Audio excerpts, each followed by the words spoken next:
Hey guys, I'm just doing a little vlog here to review this right here. Let me just make sure that's showing up well. The D&D Player's Handbook. This is D&D Next, D&D 5th edition. It's gone by various names. The only real thing I can think to call it that would be universal is that it is the next D&D after 4th. If that makes it 5th edition, which to me it does, okay. But they were calling it D&D Next when they were first coming up with all of this stuff, and now they're just calling it D&D, Dungeons & Dragons. And the idea behind that is because this whole book is supposed to kind of go back to a simpler time.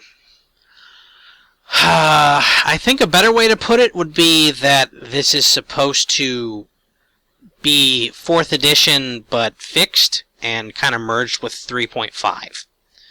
Because a lot of people did not like 4th edition because it, one, it was very, very slow and wargamey. And a lot of people really disliked that. They thought that basically 4th edition was combat wargaming, and that was it. I can kind of see where that argument comes from, but this system kind of does do away with that a little bit. Basically, this system looks like 3.5 when you look through it. It looks like 3.5, at least it has to me so far. But as you're looking through the rules, you'll notice that there's been a lot of little changes that they've made. In some cases to incorporate things they did in 4th edition, which I guess they liked enough to carry over. And in other cases, to carry over from, or in other cases just to like include better quality of life stuff. Generally it's all done with the idea of making the player stronger. As a DM, I don't know how I feel about that. How I feel about that's probably actually going to depend on what I see when I get the monster manual. So I'll have to reserve final judgment on that. But in terms of differences, I can tell you right away between this version and 4th edition. Powers are gone. They are dead, and you will never see them again. So, depending on what your thought was on powers, I thought they got really unwieldy, particularly for the players, and a lot of the time players' turns would devolve into, I'm going to look through my powers until I find one I like for the situation. Check back with me in 5 minutes. They've done away with powers, and I think a large part of that is because they are trying to simplify the game with the interest of making it faster, and possibly with the interest of making it more accessible. Although I would argue that 4th edition was probably their most accessible one. It's the one that got me to start playing the tabletop games. And I think a large part of that was because they gamified it so much. So it was accessible, but it was accessible in a different way. It was accessible because it had a very robust rules system and basically allowed you to play a video game at a tabletop. That's basically what 4th edition was, at least in my estimation. They've done away with that. They've done away with the powers. They've gone back to a system which is a lot more like 3.5. But they've made changes that are also very different from 3.5. Now, in terms of the mechanical changes between this edition and 4th edition, I'll get into those in more detail with one of my later reviews, because right now this is just going to focus on the races and the classes and my thoughts on that.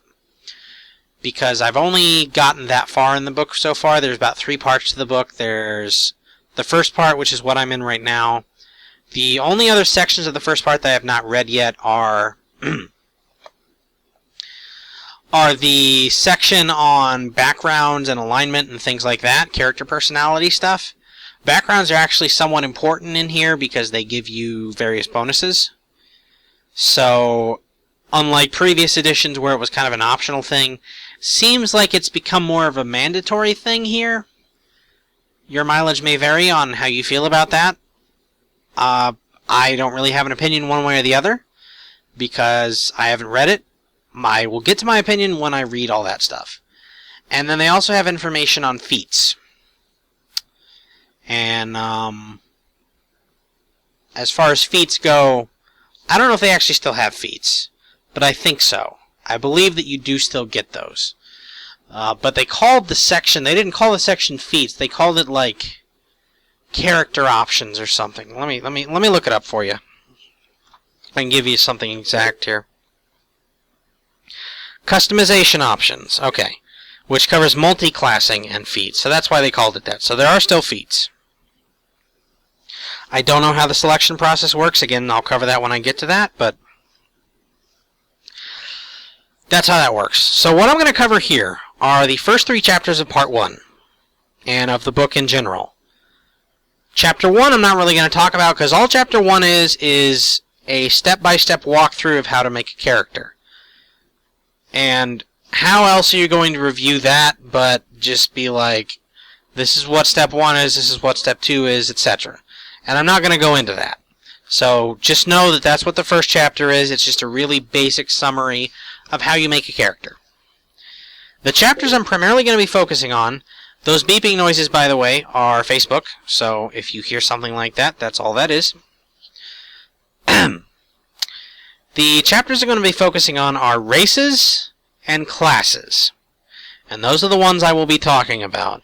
I will occasionally be flipping through the book here if I need to reference something, so please bear with me on that. And we're going to kind of consider this the review of the first part of Part 1.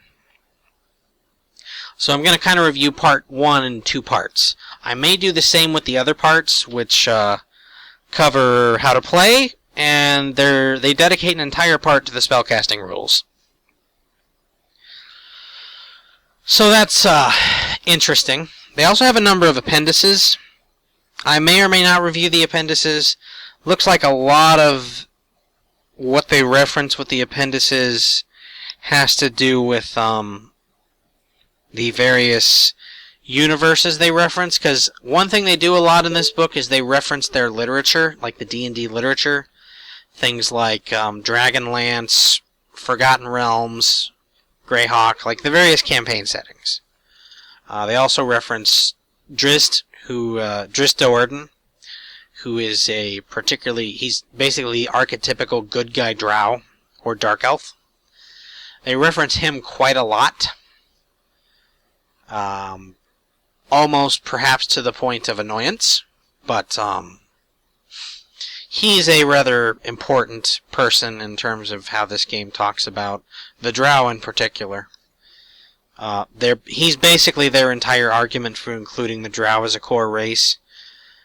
Don't know how I feel about that. Doesn't really make much nevermind to me, because I rarely, if ever, play campaigns that use settings which already exist. I tend to prefer to homebrew my settings. So whatever they say about dark elves doesn't really make a difference to me. Basically, what will determine whether or not dark elves are in my campaign is if they fit into my setting. And then I determine from there if they would be something people would play. And if not, then we just move on. So that's pretty much what the appendices are, is stuff about the various other universes they reference to kind of try and explain things. Which, if you haven't read the literature, or don't have at least a passing familiarity with it, then you're not really going to get what they're talking about. But I think that's kind of the point, is that you're supposed to see these characters and this information about them, and then you're supposed to be like, I wonder what that is. And then you hop on your computer over here, and you look it up. And then you find out about it that way, and hey, maybe you'll want to buy a book while you're at it. So I think that's how that works. But anyway, enough about just the book in general. I'm going to probably do a video on general thoughts once I'm finished with the whole thing. But first off here, we're going to cover races and classes. So let me just go ahead and list what we have available. As far as races go, here's your core races. Dwarf, Elf, Halfling, Human, Dragonborn, Gnome, Half-Elf, Half-Orc, Tiefling, or Tiefling, however you want to say it. And in most of those races, there are sub-races. Like dwarves have hill dwarves and mountain dwarves. Hill dwarves are... I don't exactly know what hill dwarves are. Mountain dwarves are the only dwarves that I've ever really been familiar with.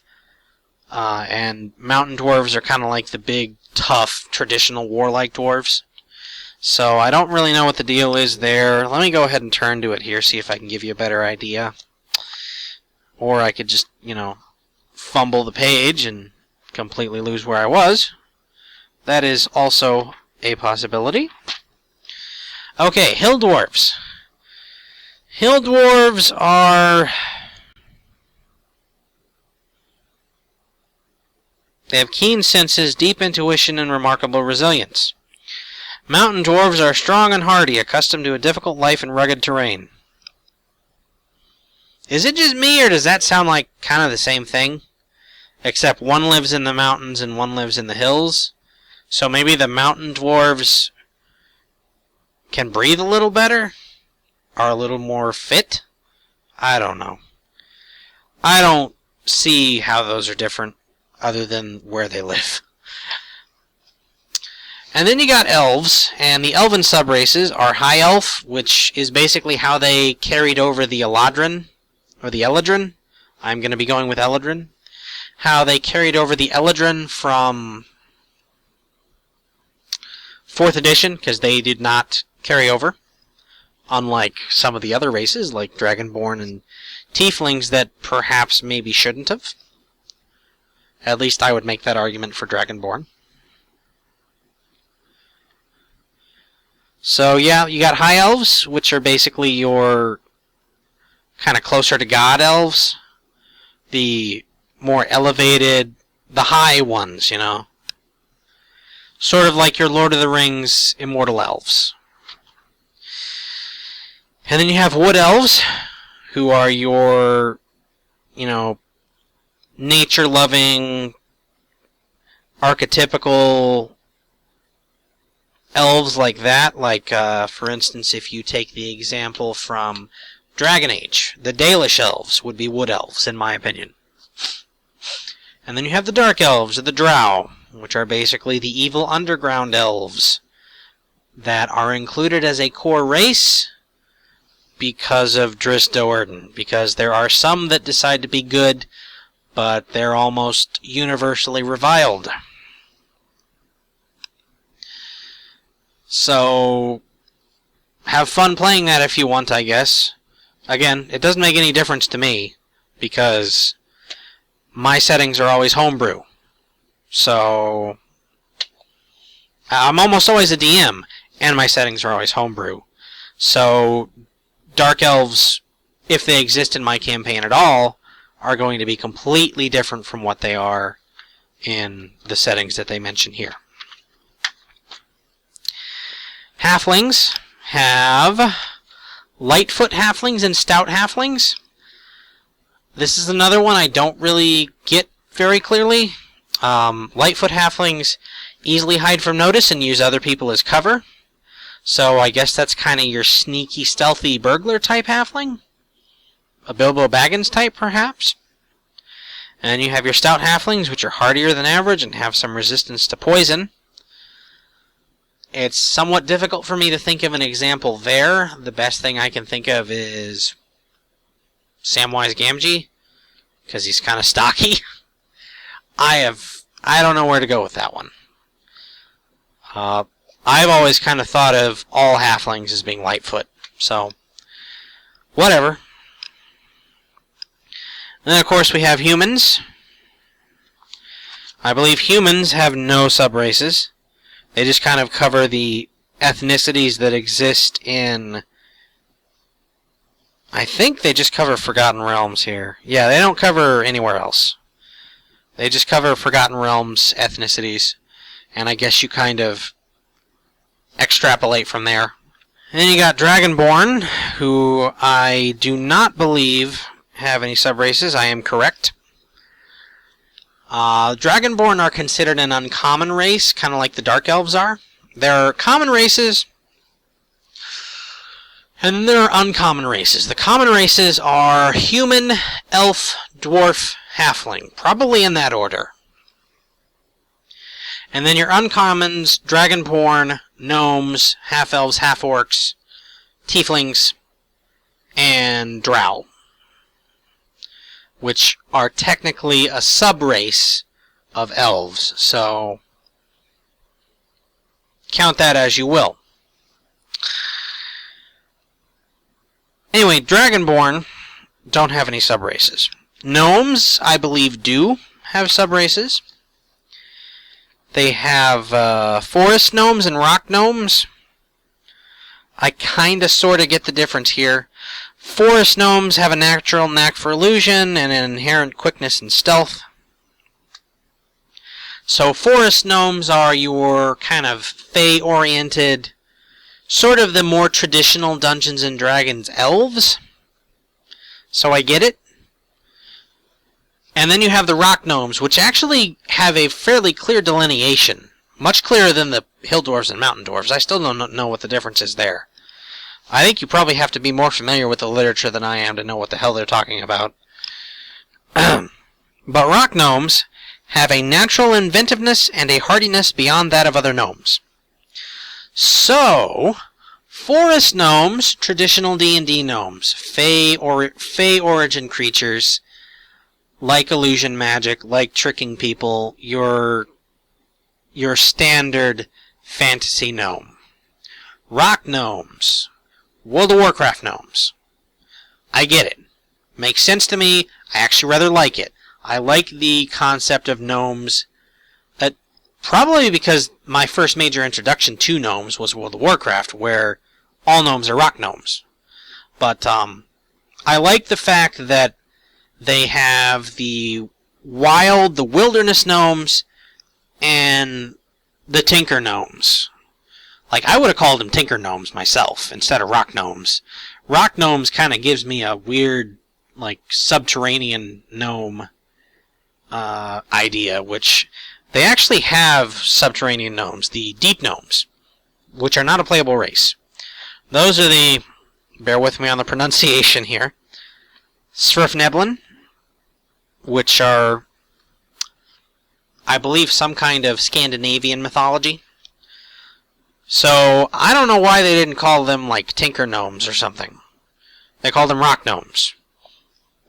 Whatever. In fact, they literally have an ability. They literally, like, rock gnomes literally have a racial trait called tinker. Why didn't we just call them tinker gnomes? I don't get it. Moving on. You also have half-elves who have no sub-races and have an entire 2 pages dedicated to them. Half-orcs, same way. And you have tieflings. If you don't know what a tiefling is, it is essentially a half-devil. So it's like a devil man or a devil woman.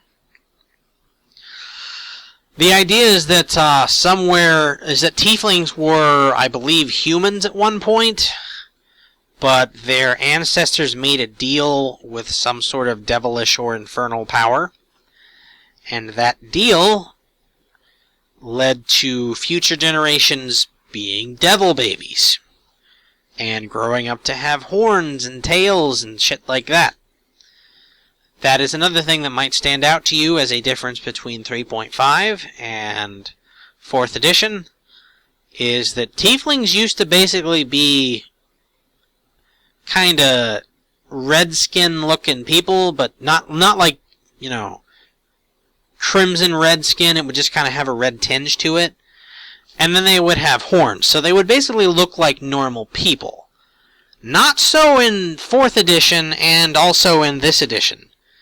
Tieflings, you gotta be pretty not paying attention to be able to mistake them for human. 'Cause they got big ol' horns.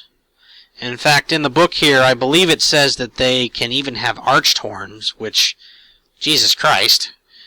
And then they have big old demon, and then they have demon, I almost said demon. And then they have big old devil tails. But they do not have any sub-races either, so that's kind of the deal with tieflings. Now, as far as inclusion of core of races into the core here, I like tieflings.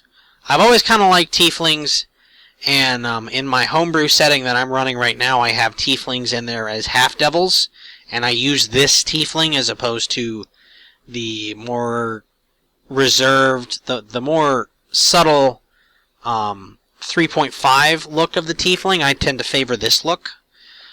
Possibly because I started out with this look in 4th edition, but I don't know. I think I just like it because it makes them look more distinct. They look more like their own thing. And in my homebrew setting, I actually also have half-angels, or Aasimar, which they did not carry over here. I believe the 4th edition equivalent would have been Devas. So if they're going to include tieflings, I would have kind of liked to see them include Devas or something like that, something half-angelish. But they didn't, so what you going to do? Gnomes don't bother me, half-orcs don't bother me, half-elves don't bother me. That's all, pretty standard. Dragonborn. I like the Dragonborn in the sense that it gives you another monstrous race, because you have half-orcs, you have tieflings, and you have Dragonborn. So you've got 3 monstrous races right there. Monstrous. I don't like it in the sense that they are oriented towards dragons. I would prefer a reptilian race in this case. Something of that variety, something reptilian, not draconian, because I don't really get the inclusion of the Dragonborn. I think they're certainly very cool. I won't argue with that. But, how does this become a thing? Are there enough half-dragons running around that we need to mention them over anything else? I don't get it. So, I would probably, if I were house ruling this, I would probably try to reskin Dragonborn as some kind of Saurian or lizard folk type race. But that might be more work than it's worth, because a lot of the stuff that Dragon has, in fact, Dragonborn get a breath weapon, so you'd have to find some way to reskin that, and I don't know how easy that's going to be. So that's probably the race I have the biggest problem with. I just, why do we have to go the dragon route if we're going to include a Saurian race? Is how I feel about it. Or reptilian race, I guess. Humans don't bother me. Halflings don't bother me. That's all fine. That's all fine. That's all fine. So, in terms of the overall race selection, I think it's good. I think it's pretty varied. I think they included more options than you would have had in 3.5, but they didn't go too crazy with it. I think the only spot where they really kind of did was the Dragonborn, but it doesn't bother me because I've always been kind of a fan of the monstrous races. My homebrew setting in particular includes, let's see. My homebrew setting includes gnolls, lizard folk, trolls, and a bird race of my own design. In addition to, like, a race that's somewhat lycanthropic. So right there you got 5 monstrous races, essentially. And that's not counting tieflings. I did not include half-orcs, because in my homebrew, orcs have basically been wiped out.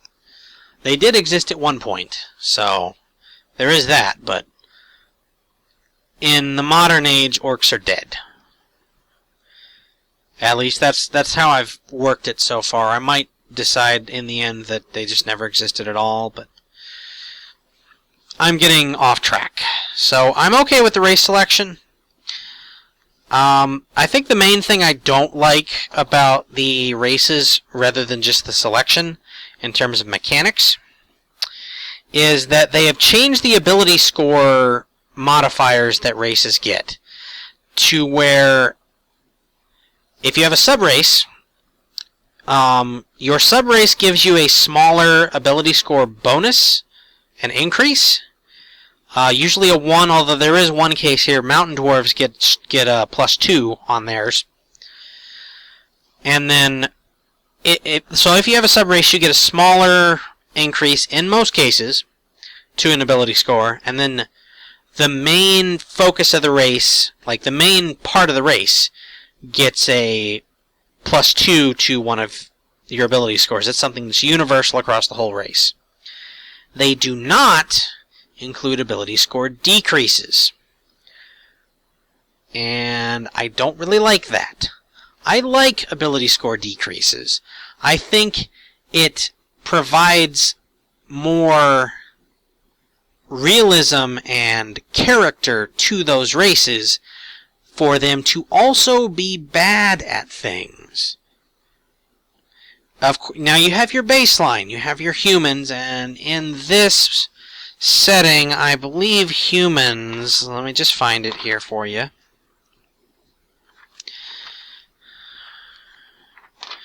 Yes, in this setting, humans get +1 to all ability scores.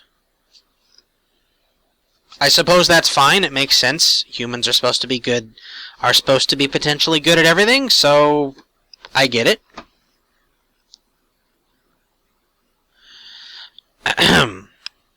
They also include a variant rule here where you can increase 2 ability scores by 1, and then you get back the more traditional human bonuses of you get proficiency in a skill and you get a feat. And that's pretty much classic that's pretty much classic 3.5. And I think it's classic 4th edition too. I think 4th edition also does that. I would probably use the variant rules just because it seems almost too much to give them +1 to everything. So I would probably use the variant rules just because, one, I think the base rules in here are just too broken. Now, humans don't get anything else because they get that, so there is that to consider, but I still think that's too much, especially when you compare it to the others. You know, humans are getting an effective +6 across their ability scores, whereas everybody else gets 3 or, in very rare cases, 4. So I would probably use the variant rules, but moving on from that. That's your baseline, is the humans. And then you have all the other races, which get basically every other race. Like, let me find a race that doesn't have a sub-race here, because the sub-races kind of muddy the waters a little bit. Although pretty much all the sub-races give you a +1, and then the core race gives you a +2 to something. So they're all pretty much that way, but let me just find a race without sub-races here, like the Dragonborn. Alright, ability score increases for Dragonborn. Strength score increases by 2, and charisma score increases by 1. So there you go. That's what most of the races are going to get. is +2 to one ability, +1 to another. The way Pathfinder does it, and I think they may have gotten this from 3.5, I'm not sure, I had very little experience with 3.5, so effectively any experience I have with 3.5 is done through Pathfinder, and that's not accounting for anything that might be different between the two systems. Moving on. The way Pathfinder does it is, in most every case, you have the races getting +2 to 2 different ability scores, and then they take a -2 to 1 ability score.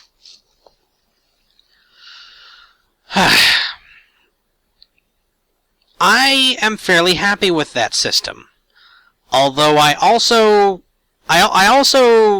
have an appreciation for the smaller +1 bonuses. Just for comparison's sake, the baseline in Pathfinder is a human gets +2 to, I think it's 1 ability score of their choice. It's 1 or 2, but I'm fairly certain it's 1. And then they don't take any penalties. What I would probably do here is I would kind of use an adapted form of the Pathfinder system, where the race itself gives you a +2, and then depending on whether or not you have sub-races, if you don't have sub-races, you get +1 to one other, and then you get a -1 to one other. If you do have sub-races, then the sub-races give you a +1 to one other ability score. And I don't really know how I would handle it for the sub-races. I don't know whether I would give each sub-race a +1 and a -1, or if I would put the -1 with the core race, so that every member of that race, no matter what sub-race they're part of, has that particular drawback. But I would have liked to see them include at least variant rules, or the option to include those negatives. They did not. So either I would have to impose them myself and figure out the changes to balance that might do accordingly, or I would just have to live with it. One thing that might make it easier to live with is that this is covered in the first chapter and throughout many of the class sections, but one thing that might make it easier to live with is that, unlike some of the other systems, like Pathfinder for instance, you are limited to 20 on your ability scores. You can't bring them higher than 20, at least not with, ability score increases and stuff like that. I don't actually know, now that I think about it, if that applies to racial bonuses. I presume it would. I presume it does, and if it didn't, I would make it. So there's that to consider. Maybe that, kind of controls things a little bit, but if you're not taking away from anything, then that ultimately opens up the possibility for characters to just build their ability scores, pump them up all the way. Which definitely don't like if that is a possibility. I haven't read far enough to see whether or not it is. One more comment about the maximum of 20. I believe you can get around that if in fact they do have items, which I don't know if they do or not. If they do have items that give you bonuses to ability scores, which I suspect they probably will, considering how much they adapted of this from 3.5. If you can do that, then that's probably the way you take it beyond 20, but we'll see when we get to that point. Moving on from the races, because that's about all I've really got to say about them. We have our classes. And here's your class selection. Barbarian, Bard, Cleric, Druid, Fighter, Monk, Paladin, Ranger, Rogue, Sorcerer, Warlock, and Wizard. Only real difference there, when you compare it to 3.5, is that you now have Warlocks as a standard race. Or class, sorry.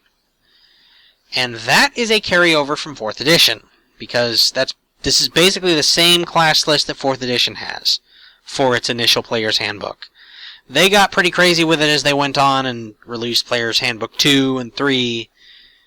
And I think they did not include Monk. I think Monk did not make it in until like the 3rd book or something, which is kind of ridiculous, to be honest, considering how iconic monks are. But that's how they chose to do it. And actually, I don't think they included Barbarian either. They left out a lot of stuff in the first Player's Handbook in 4th edition, so this gives you pretty much all the classes that you would probably want to be core classes, and Warlock, which you can kind of take or leave. But that's how they chose to do it. So that's your core. So that's your classes here. Now, I'm going to go through this kind of class by class. Barbarian.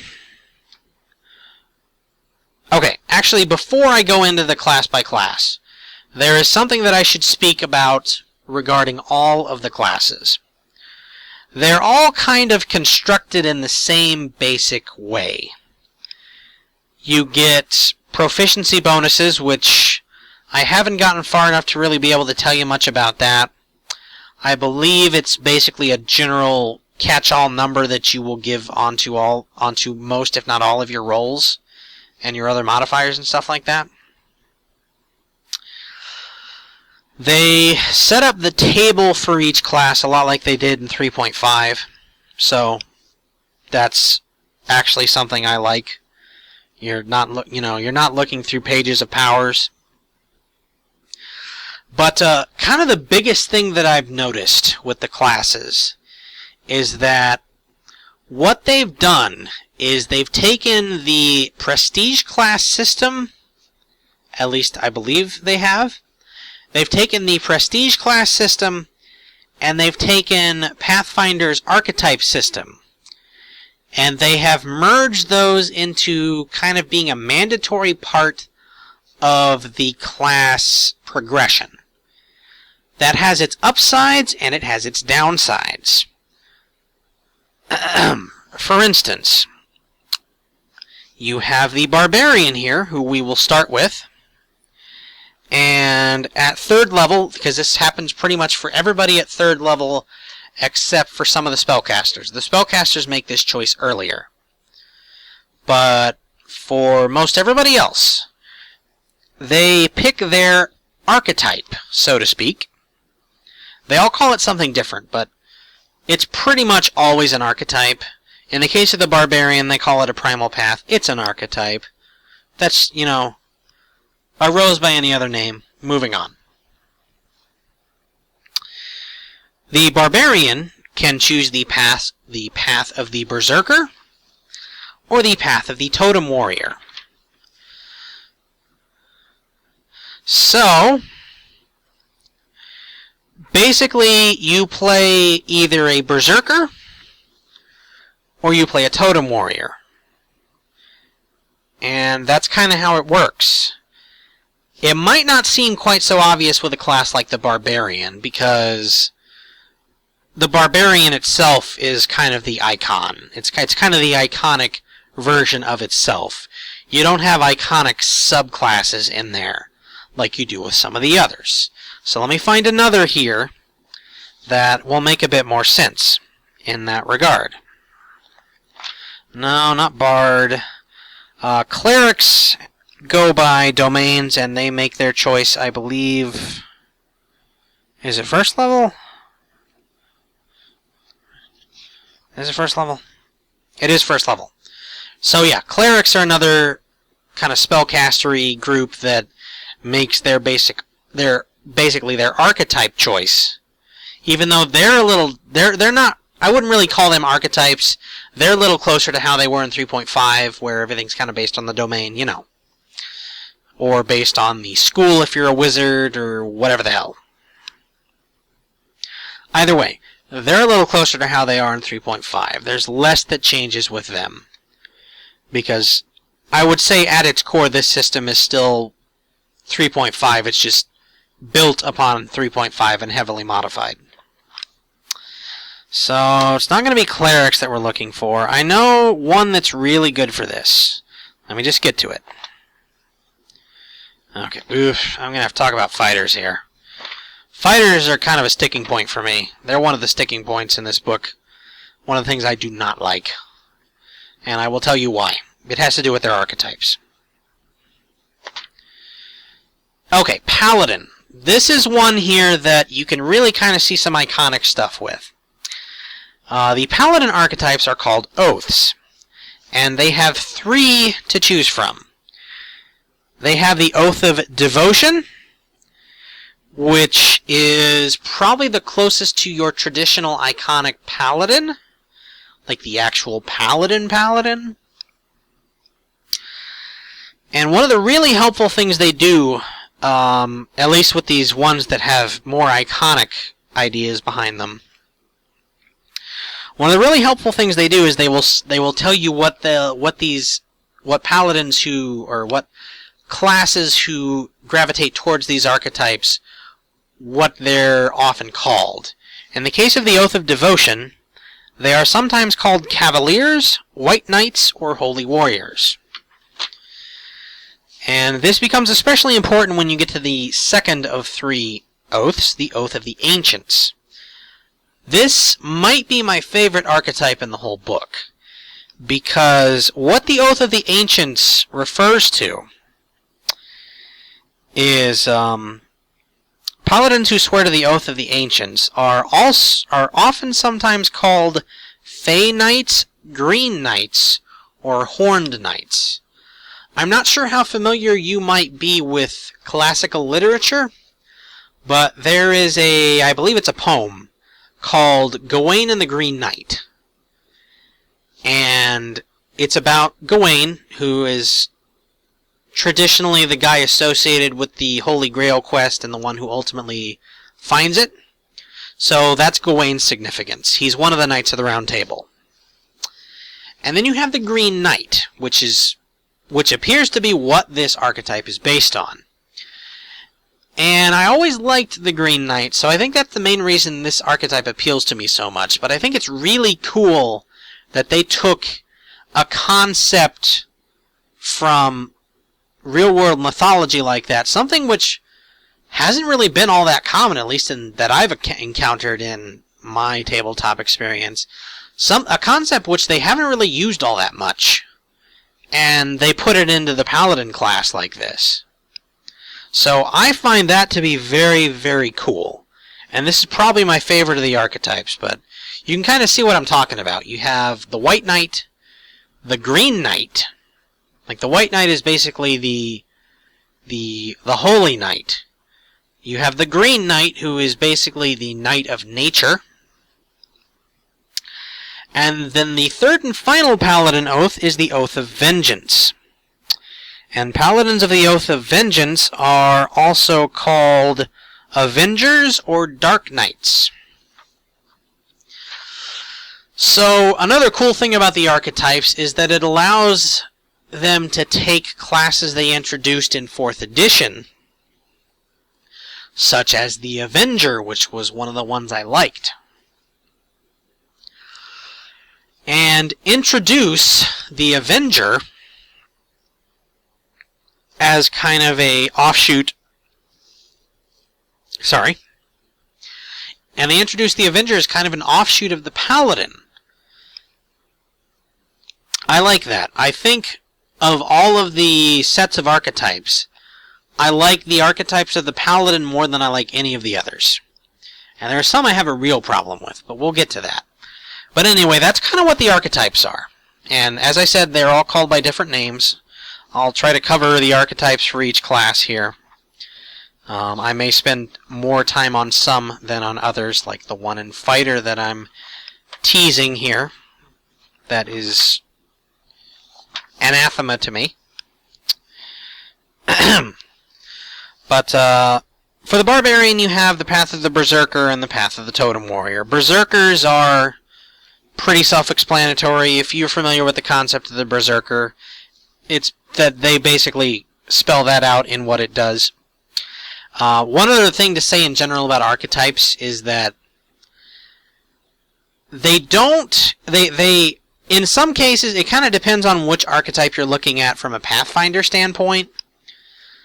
They definitely don't change classes as much as Prestige classes do. You know, they don't make them whole new classes by any means. The changes are much closer to your less invasive Pathfinder archetypes. Usually you have, at minimum, 3 changes. Usually it's 4. But at minimum you have 3 changes that are made. And another thing is that these archetypes, since they are mandatorily included in the class, these archetypes don't change any of the other class features. It's basically another choice you make while you're making your character. So every fighter gets the same kind of stuff. And then whichever fighter archetype, or whatever they're called for the fighters, whichever fighter archetype you choose kind of gives you a little bit of uniqueness and customization and, you know, difference fighter to fighter. But moving on, we have the Bard. Oh wait, no. Totem Warrior, sorry. Totem Warrior is kind of a little closer to the Druid. I don't really see much in the Totem Warrior. It doesn't really do much for me. It's cool mechanically, but in terms of the lore of it, I'm not sure I get it so much. Although, ironically enough, I am going to be playing a character in another RPG I'm in that is basically this archetype. So, that's interesting. But that's the Totem Warrior. So, Berserker, self-explanatory. Totem Warrior is basically, they have like totem spirits that provide them buffs, so, you know. I'm sure there's an iconic barbarian type somewhere out there, but I certainly can't think of it. And you have bards. The archetypes for bards are colleges. And they have 2 choices, like barbarians. They have the College of Lore, which is kind of closer to your more traditional bard. And then they have the College of Valor, which is closer to a variety of bard that was introduced in 4th edition, and I believe was just recently introduced in Pathfinder as a hybrid class. The Skald, which is basically a kind of fighter-bard combination almost. It's a bard who's really good at fighting. And the stuff you get from the College of Valor reflects that. So, basically, College of Lore, traditional bard. College of Valor, Skald. And then you have your clerics, and the clerics don't really get archetypes because they instead get domains. And domains aren't really any different from how they were. You still get your domain spells. There are, of course, plenty of changes because of how much they did change just in terms of the rules. But, like, basically what every domain does for you is this. You get access to certain spells, some of which may not be on the cleric spell list. You get every domain gets a channel divinity, which is pretty, that's something which is pretty familiar for clerics from 3.5. But every domain gets a specialized form of channel divinity that they can do, or something special they can do with their channel divinity. And other than that, they all kind of get various... The bonuses kind of vary based on what domain you're dealing with. Some, they get something that helps them in one way, and others get another. You kind of expect that. I won't go through what each of them does, because that would take far too long. And at some point, this whole process kind of discourages you from buying the book, so I want to make sure I don't go too far into that direction. Druids. Get Druid Circles. And this might be my least favorite implementation of the archetypes in general, because you have either the Circle of the Land, which are kind of like spell-casting nature warden sort of druids. And then you have the Circle of the Moon, who are basically your shapeshifter druids. And I just feel like, I don't know, I think with the druid circles, I just kind of feel like it's, what they're trying to do here is really transparent, and I'm not a big fan of it. It's just, I don't know. It doesn't play towards the iconic aspect that my favorite archetypes do, like the Oath of the Ancients, the Green Knight. It's basically just, this one's a spellcaster, this one's a shapeshifter. It's basically World of Warcraft druids. Have fun.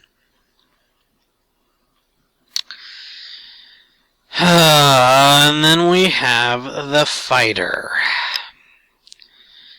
For the most part, I don't have much issue with the fighter. But there's one martial archetype that fighters get that really, really bothers me. We will get to that. They get 3 archetypes, I think. 2, 3? Yeah. Okay. So fighters get 3 archetypes. They get champions, which are kind of basically seem like your standard fighter. They get battle masters, and battle masters seem to kind of sort of be inspired by warlords, just without the healing.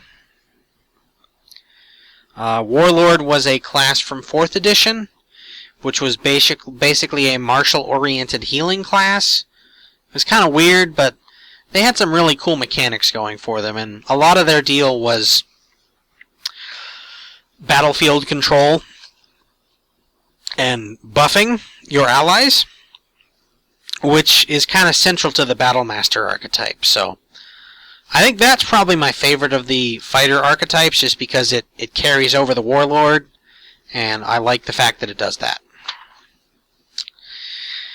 And then you have the Eldritch Knight.